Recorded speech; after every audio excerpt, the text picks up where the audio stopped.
This is part 2 of why the manga industry stomps the comic industry. Part 1 was the entree. This is the main dish. The next issue is inheritance and continuity. Both go hand in hand and create several issues. Inheritance is when someone who didn't create a character gets to write a story for them. They inherit the character.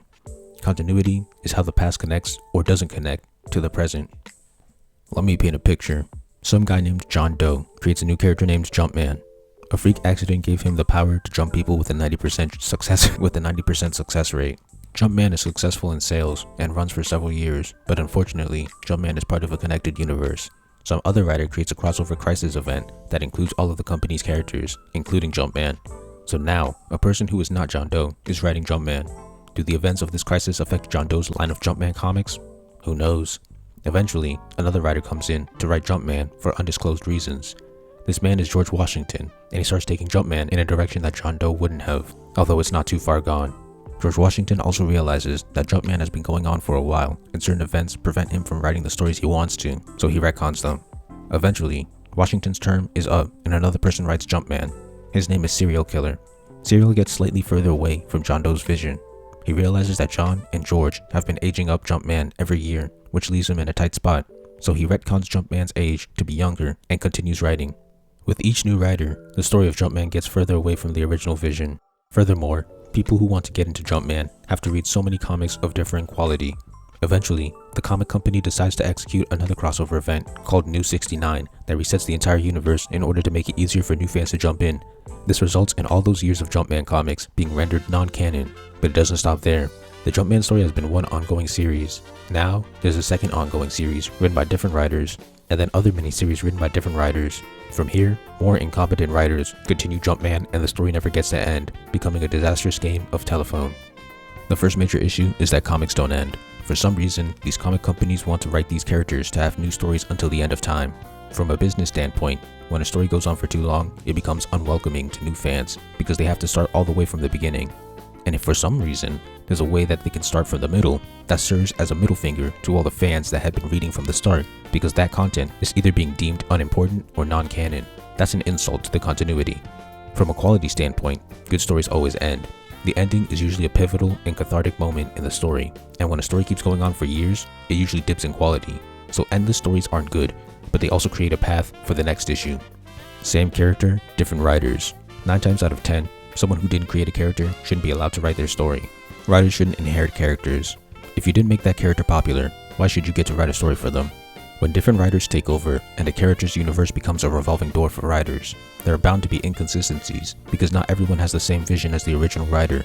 Again, an insult to continuity. Characters might start acting differently, the plot quality might dip, and past events could be rendered non-canon. Why would fans want to read a story when they know everything they read could just be erased from the canon of the story? It leaves the readers thinking, so what was the point of me reading all of that if it was going to be undone? Is this all just content to make money, or is it actual art?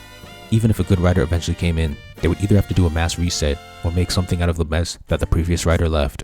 On top of that, there are a bunch of side story miniseries or limited series written by various people. For example, Long Halloween, The Dark Knight Returns, and Spider-Man Blue. How did these comics fit into the canon? Here's the nail in the coffin. If I wanted to get into Batman comics, what would you tell me to do? Start with the first issue? Start in the middle of an ongoing series? Start with a miniseries? Start with an annual? A one-shot? A graphic novel? A cartoon? A movie? If I wanted to get into One Piece, what would you tell me? You'd tell me start with chapter 1. This is the answer for every manga I've read. Compare comics to manga. They don't have inheritance or continuity issues. When a writer starts a manga, only they can finish writing it, unless they die. Then someone close to them is allowed to finish it. Manga aren't run for centuries, and they aren't revolving doors. The original writer has a vision, and they complete that vision throughout their run. The story actually ends and leaves the readers with catharsis. Random writers aren't allowed to write the main story and add their own ideas.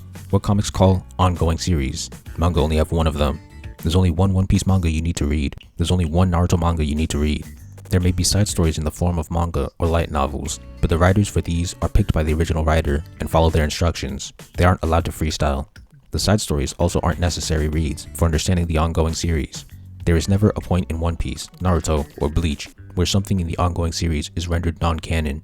In all of the manga I've read, I've never seen this happen. Every chapter is canon. The stuff that happens in the anime that isn't in the manga, non-canon.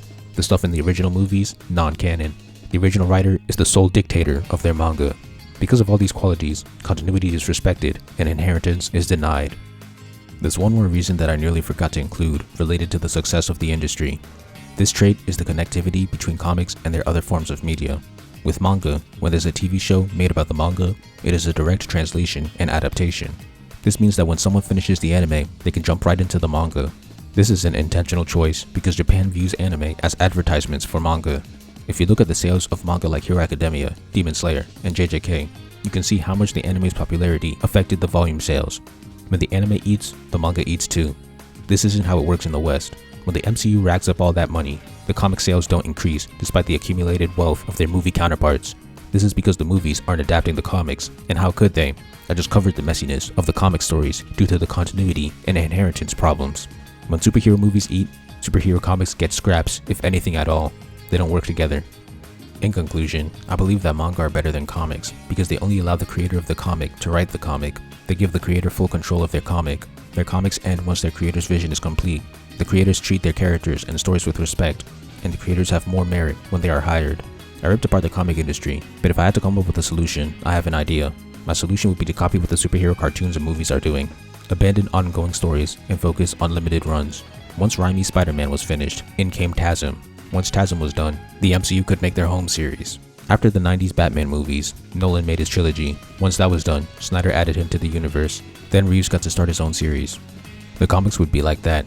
Each writer will have a limited series where they start and end a grand narrative spanning a few years.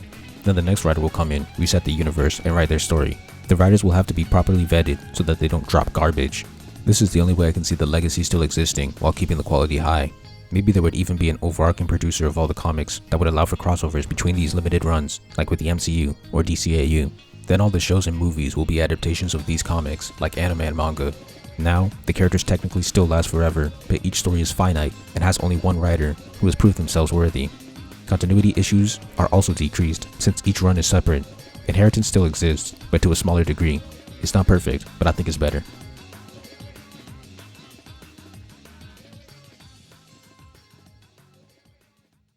Thank you for watching.